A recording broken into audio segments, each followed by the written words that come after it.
समय की बात है। एक गांव में रामू नाम का गरीब किसान रहता था।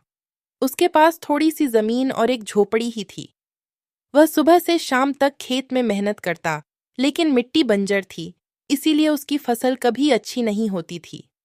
रामू अक्सर भगवान से प्रार्थना करता, हे भगवान, मुझे भी थोड़ा सुख दे दो ताकि मेरा परिवार भूखा न सोए। एक दिन खेत जोतते समय रामू को मिट्टी के अंदर एक छोटा सा सुनहरा बीज मिला। वह चमक रहा था। रामू ने आश्चर्य से कहा, अरे, ये कैसा बीज है? उसी समय एक बुजुर्ग साधु वहां आए। साधु मुस्कुराकर बोले, रामू, यह कोई साधारण बीज नहीं है, यह जादुई बीज है। इसे अपने खेत में बो देना और सुबह पानी देना, फिर देखना चमत्कार। रामू ने साधु को धन्यवाद दिया और बीज बो दिया। अगली सुबह जब रामू खेत पर पहुंचा तो उसकी आंखें फटी की फटी रह गईं। रात भर में उस छोटे बीज से एक विशाल पौधा उग चुका था और उस पर सोने जैसे चमचमाते फल लटक रहे थे। रामू ने खुशी से एक फल तोड़ा और घर ले गया। जब उसने उसे काटा तो उसके अंदर से गेहूं, चावल और दाल जैसी ढेर सारी चीजें निकल आईं।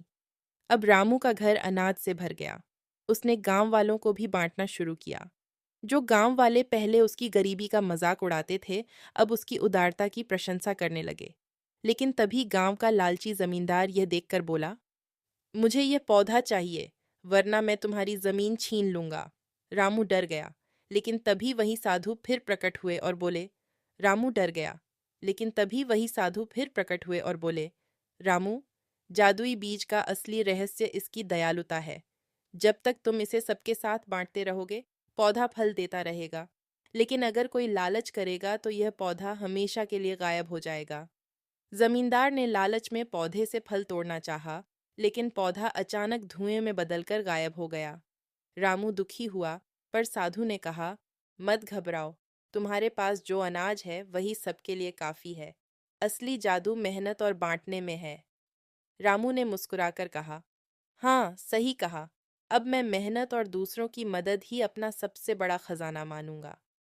उस दिन के बाद रामू गांव का सबसे प्रिय किसान बन गया।